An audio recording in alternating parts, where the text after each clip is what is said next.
मैं हितेंद्र, आप सभी का नई वीडियो में स्वागत है। और आज है 20 जुलाई 2025 और अभी सीमा में क्या है ये देखिए, फसल की स्थिति इस प्रकार से है कि हमने क्या करा, नींदें गुड़े करवा दी, इसमें हमने तिर्री गिरवा दिया है। मतलब उसके बाद हमने इस प्रकार की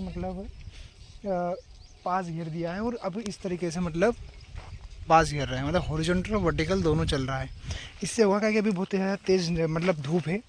तो जो इस खरपतवार का जो बिजारा होता है वो पूरी तरीके से ख़त्म हो जाएगा और मिट्टी के अंदर वायु संचार अच्छे से हो जाएगा और नाइट्रोजन अच्छे से हो जाएगा, जिस कारण से क्या है पौधे अच्छे से गति करेंगे।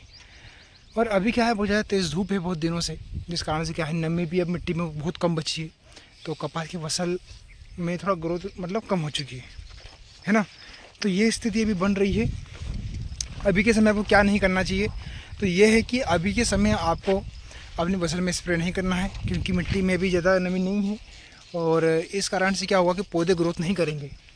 तो हो सके आप उर्वरा शक्ति के लिए आप उसको ऊपर से ही खाद दे दीजिए और मिट्टी के अंदर बेड चढ़ा के छोड़ दीजिए। फिर जब बारिश होगी तो मिट्टी जड़ अच्छे से डेवलप करेगी, तब उसके पश्चात आपको स्प्रे करना है, क्योंकि अभी स्प्रे करने की हालत में फसल नहीं है और आप अभी स्प्रे करते हो हेवी वाला कोई सा भी, तो ये हो सकता है कि आपकी फसल डैमेज हो सकती है। कल मैंने इस प्रकार से घेरा था, तो मिट्टी के अंदर अभी भी नमी अंदर है, क्योंकि ब्लैक सॉइल है ना, तो इसके अंदर मिट्टी को ऑब्जर्व करने की ज़रूरत रहती है। और बहुत ही कम दिनों की फसल है, वो फसल की ग्रोथ बहुत शानदार हो रही है। और इसके पश्चात पहले मूंग की फसल थी, तो इस प्रकार चलाया और अब इस प्रकार चल रहा है। तो होगा क्या कि कहीं जो नमी होगी वो कहीं जो खरपतवार उग रहे होंगे तो पूरी तरीके से ख़त्म हो जाएंगे। और इसके पश्चात हमें कुछ नहीं करना है, बस इसके अंदर खाद डालकर बेड चढ़ा देना है, क्योंकि मिट्टी के अंदर थोड़ा थोड़ा मिट्टी चढ़ना आवश्यक होता है, जिससे कि क्या है कि ये अपने तने को मजबूत पकड़ सके और इसके रूट्स अच्छे से डेवलप हो सके। ये भैया हमारा भी भैया, आप देख रहे हो फसल, देखो कितनी शानदार ग्रोथ हो रही है, क्योंकि है ना इसका एक खाद लगना, मिट्टी के अंदर वायु संचार अच्छे से होना, इस सभी का महत्व होता है फसल की ग्रोथ करने के लिए। कपास की जो डुबल लगी हुई है ना, तो इसके अंदर क्या है कि हमारे गोड़े तक है है ना, तो इसके पत्ते भी स्वच्छ एकदम स्वस्थ अच्छे से स्वस्थ है। तो क्या है पौधे को आगे बढ़ने में सहायता मिलती है।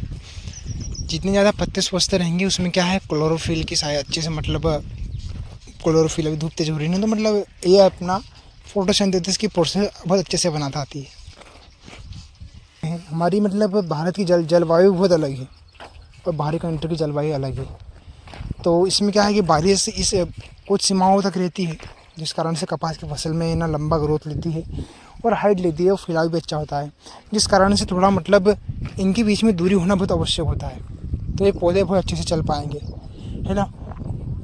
कपास की फसल में हर चीज़ का ध्यान देना होता है, इनकी दूरी, इनकी बायोडाटा, हर चीज़ का एक रेख होता है जो कि सही होना चाहिए।